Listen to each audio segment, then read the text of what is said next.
Welcome to Authentic Living with Roxanne, a place where we have conscious conversations about things that really matter in our lives. And now here's your host, Roxanne Derhaj.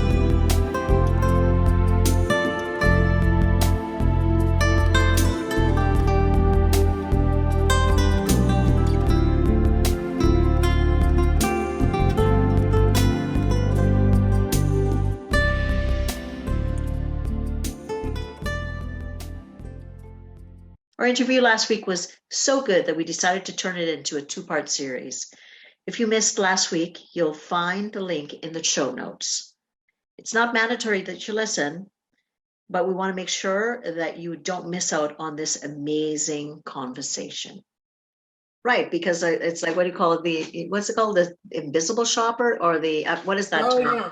Oh, the secret shopper. Secret shopper kind of thing, right? Like, because really, and what would happen to me is because oftentimes I'd have to deal with lots of levels of leadership, all the way to the front line, because we would be rolling it out to the front line. It was a confidential service. We'd be seeing trends that was happening. So I would, go. For instance, I dealt with the light union for the theaters in Toronto. So guess what they did, right? So they took me behind the scenes about 10 minutes before production to see The Lion King. So here I am, and they said, we want you to see it through the eyes of what we go through. And I said, oh boy, this is going to be fun. I get to see The Lion King, but I get to see it behind the scenes. Sarah, the most amazing experience, because it really showed me how to look at it from the lens of perfection, what they had to create. And my challenge was, we'd like you to count how many mistakes you see. So I'm like, all right then. So I'm right on. I'm like, got my eagle eyes out. I did not count once. There was 35 glitches and I did not see one. Because they're so quick at problem solving and fixing. They reconstructed computers behind the scenes that could have affected things. So again, from a psychological perspective, it allowed me to see potentially how the actors would have to, go on as normal, and then how, the managers would have to manage them and all those things. But it's an aggregate that allowed you to see it, right? And what people are doing their jobs from at such a high level. But again, from, the psychological element, recognizing how could we support them, understanding the pressures of the industry, right? Which is. Yeah. And the connection between authenticity and recognition is, how do you authentically acknowledge, wow, we overcame 35 issues, as opposed to what sometimes happens, which is, how did 35 things happen? We are professionals here. How is it possible? We had 35 mistakes. So it's the where you come at it by understanding and appreciating the pressures, the stress, that kind of goes back to that 8% we were talking about. So rather than say, like, you're going to need to work harder, people know that already. Instead, it is, we appreciate that you're working harder. So one of the things I think that we can do as leaders to truly authentically see, to be behind the curtain like you. Yes, your job as a leader is to make sure there aren't quality issues and competency gaps and bullying, incivility, and all the things that are terrible, that you have a responsibility to make sure that you're rowing in the right direction. And that if that's not happening, in the rowing term, they call it catch a crab, where your oar shudders in the water, and it could really cause a problem if that happens. So you want to be able to catch it before it becomes a really big problem. And if you can't do that from up here, you cannot, and I'm visually showing, you can't do it from up on high in the ivory tower, as you say, looking down in clicky high-heeled shoes and pinstripe suits. If you really genuinely want to connect with the people who add the most value in the organization, and I'm sorry to say leaders, it's not the CEO. The CEO's job is very important. So CEOs, I love you. I have huge respect, not qualified to do your job. Huge respect for you. And who would the customer notice if you're gone tomorrow. And for one day, you're only gone for one day. The person who, if their phone's not being answered or the care's not being delivered or nobody gets their mail for an entire day, that's really visible. That can create a huge bottleneck in the whole reason for being. So we need to acknowledge by putting ourselves in the shoes of those people. We call it visible leadership and lean continuous improvement. It's going to Gemba is what they, if you're actually in the let's say a Toyota, they would say, go to Gemba, which refers to a circle where you stand in the circle and you watch and you study. That's what you did. You went to Gemba.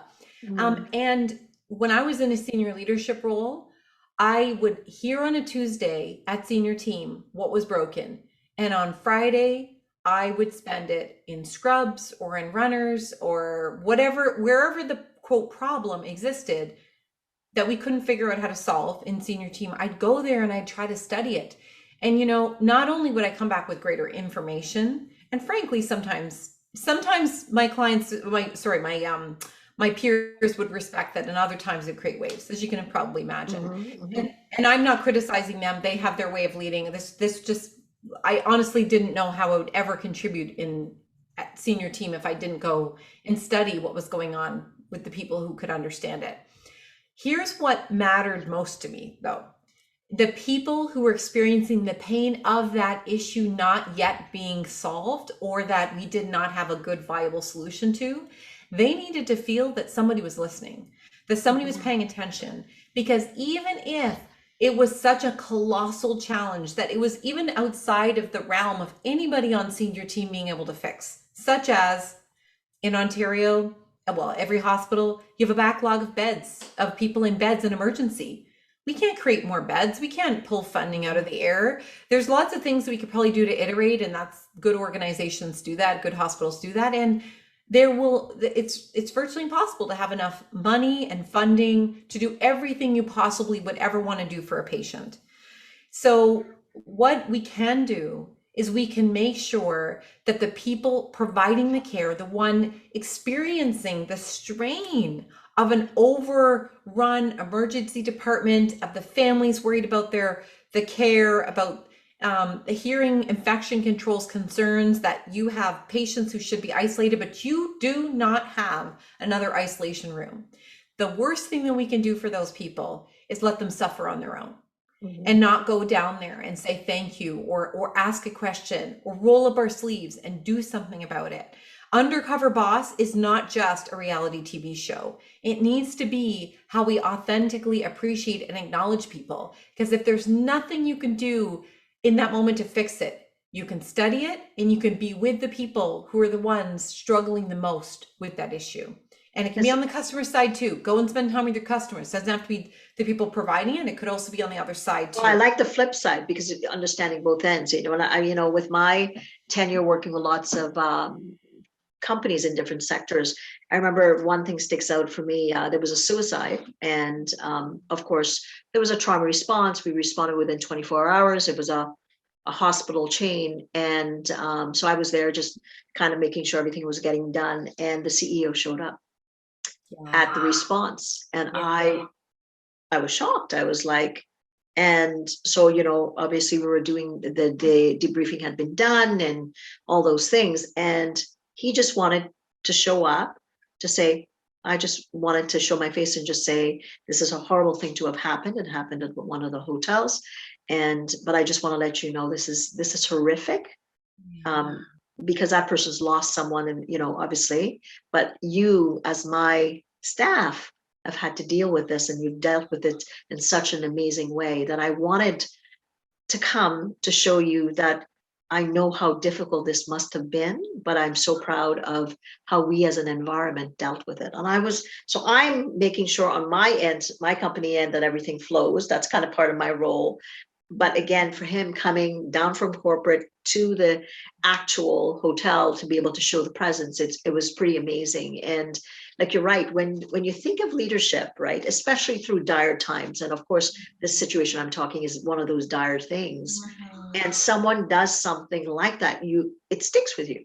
Yeah, it sticks with you in your mind, right? Like, versus kind of the leaders that, would, and unfortunately, sometimes the leaders to get back to work, or, will be okay, or the shift coming in, it's not, going to be okay.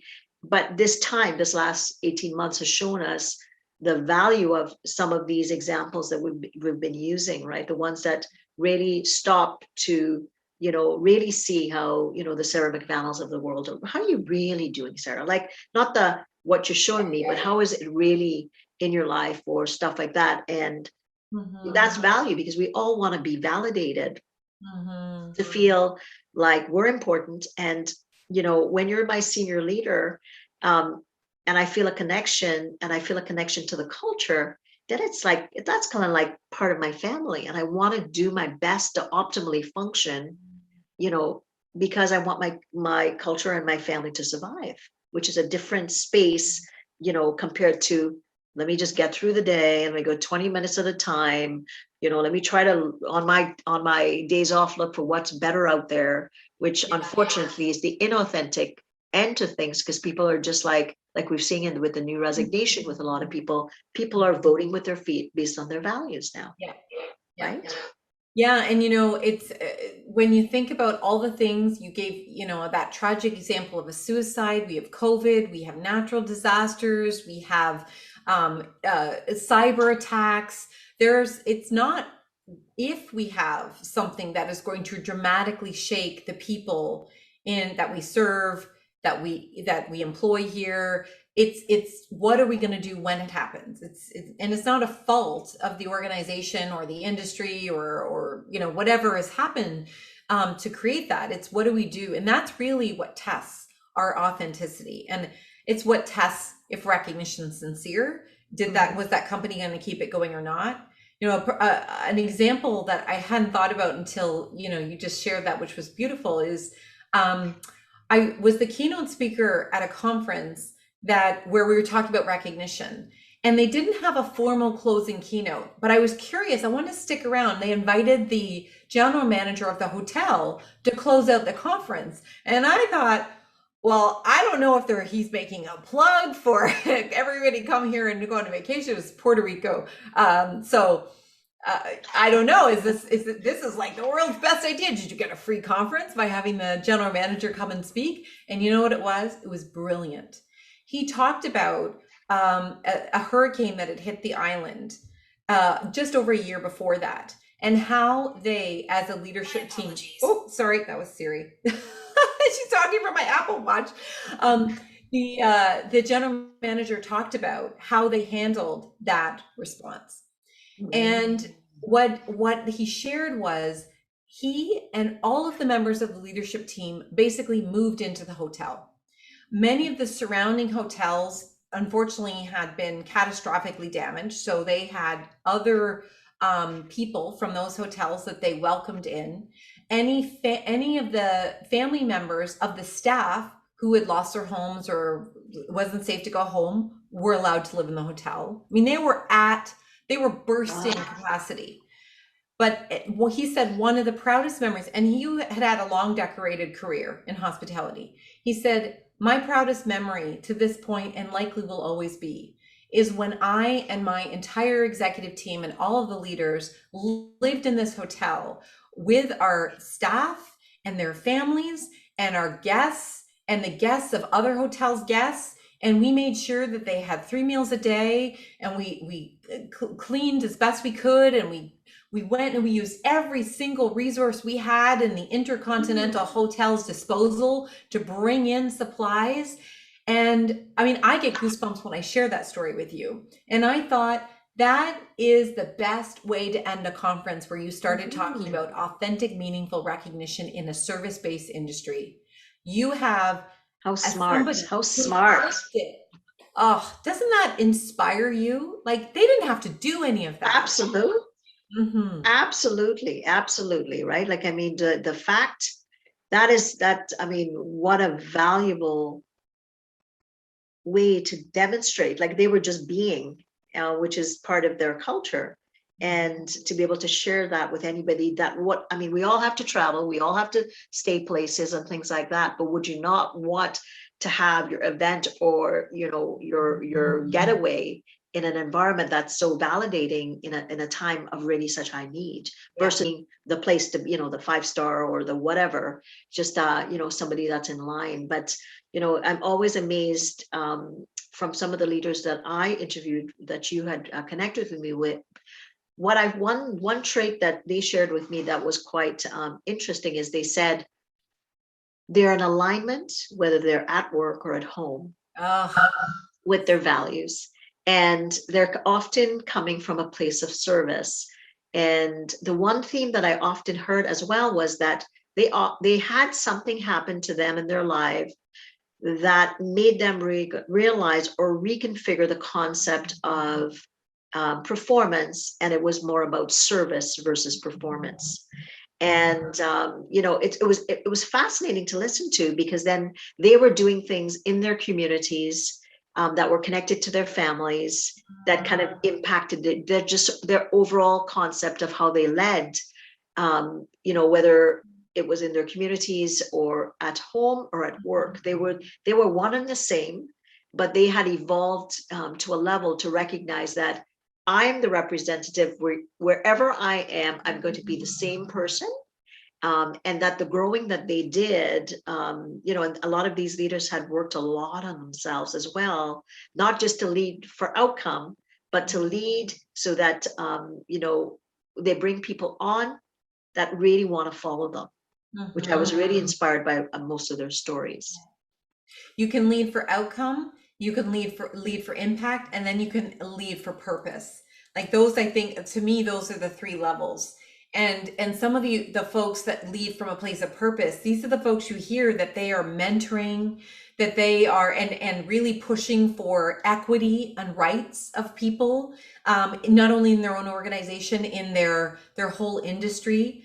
They may even be the ones who encourage their organization to become more philanthropic or have volunteer activities and days. One organization that we partnered with for a Nurses Week, a virtual Nurses Week event that my colleagues and I run every year, is the Daisy Foundation. And that's a family that out of their losing their son, who was a young man, they saw the amazing care that and the connectedness of the leaders, the authenticity of the leaders, and the genuine authentic care at the bedside. And they decided to totally transform their mission in their life, and they built the Daisy Foundation, which is now in over 100 organizations across the world, certainly in a lot of them in the US. And what is their mission is to try to have an easy way for organizations to collect patient stories, family member stories, and peer stories about what amazing care looks like. So in other words, they took this place of being so grateful for the care of their son that sadly they lost, and they channeled that into a life's work. So they could have written the note, which would be, check in the box that it's the task. They could have had an impact and to maybe write the CEO and the board or write a positive note to the newspaper.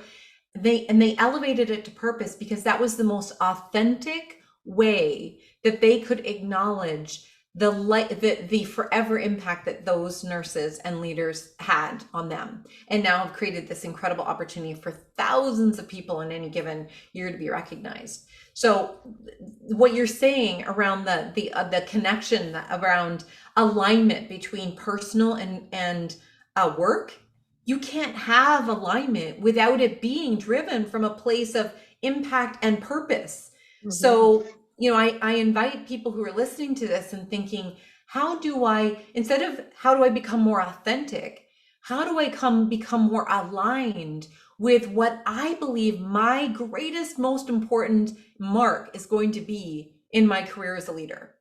Mm-hmm. And if that is to bring the next generation of leaders into different, maybe diverse groups that haven't been well represented, that's great.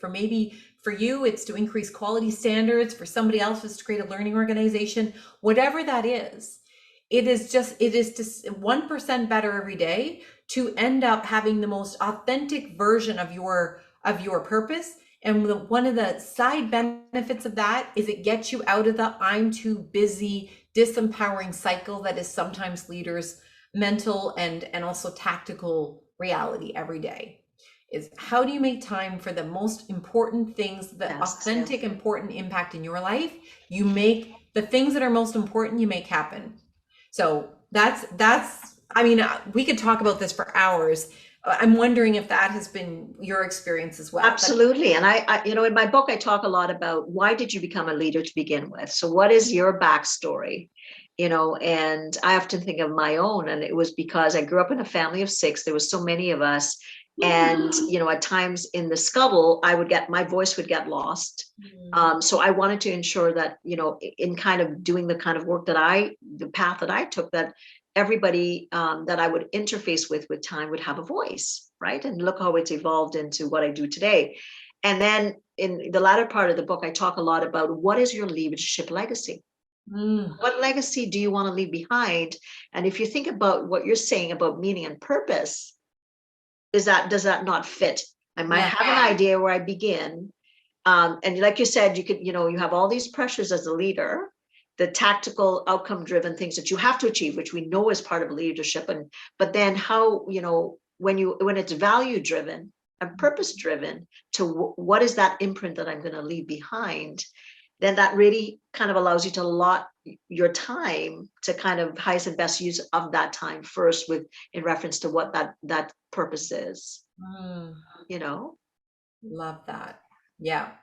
Yeah, and that's where only you can know, which is again that other ingredient piece of authentic, is that we can look to role models, we can go to a conference and learn about best practices and leading practices, we can read books, we can talk to people that we really respect and get great counsel, and ultimately you need to decide what your legacy is, and you need to decide.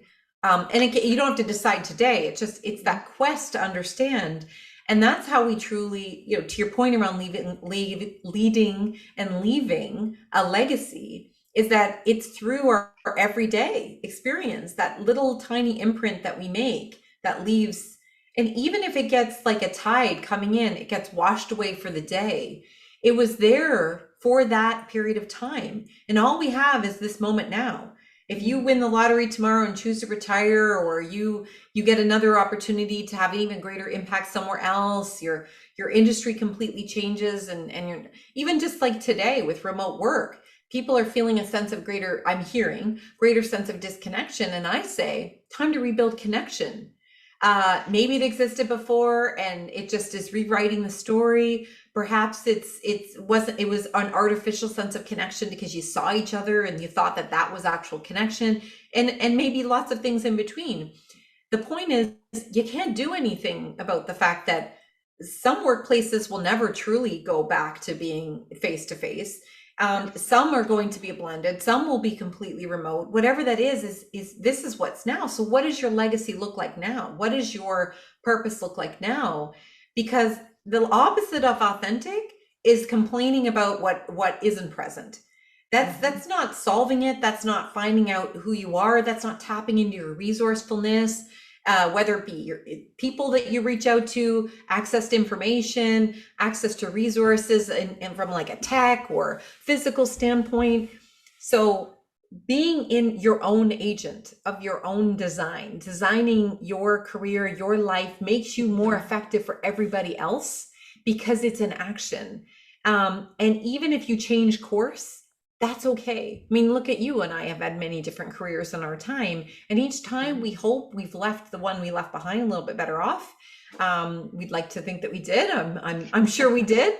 And the point is, it's all leading to now. And then it's something else. It's going to lead to something else. If we don't recognize people along the way, hardwiring that impact is not hardwiring it into our emotional DNA.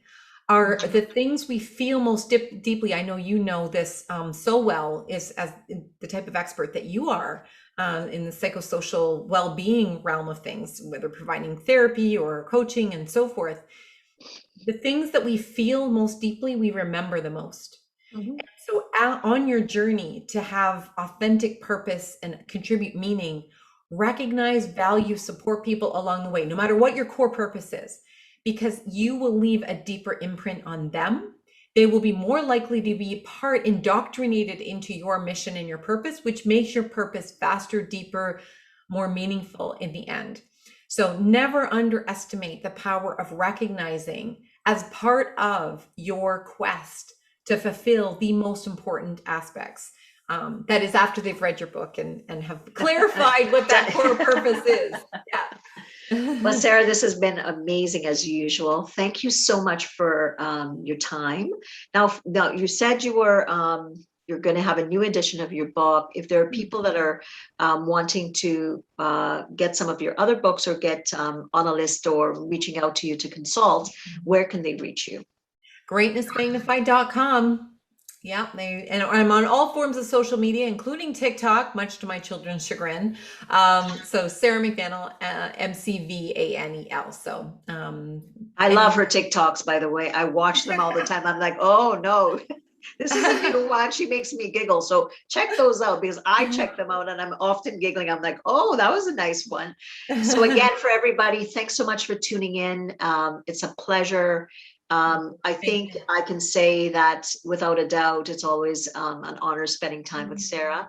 Authenticity lends into the space that you need to be, where you listen at a deep, profound level to that legacy that you just imprint on the world. So spend time in awareness, get connected to who you are as a leader, and put it out into the universe and see what comes back at you. So for everyone, if you're wanting to consult with me about authentic heart leadership and your teams, reach out to me and we can have a chat.